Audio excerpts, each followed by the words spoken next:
અવસરભાઈ, અહીંયા એક સરસ મજાનું ચિત્ર છે ને? શેનું ચિત્ર છે કહેશો મને? બગીચાનું ચિત્ર છે.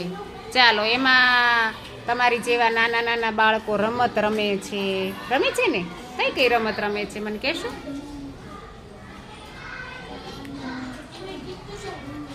કઈ કઈ? હા, સરસ, વેરી ગુડ. હા, આંધળો પટ્ટા ક્યાં રમે છે?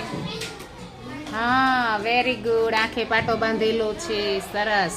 પછી દોરડા કૂદ રમે છે, વેરી ગુડ.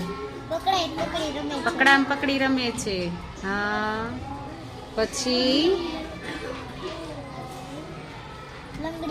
હા, પછી બીજું કઈ દેખાય છે? કઈ કઈ રમત? દડાથી રમે છે. હવે કઈ? બરાબર ધ્યાનથી જો.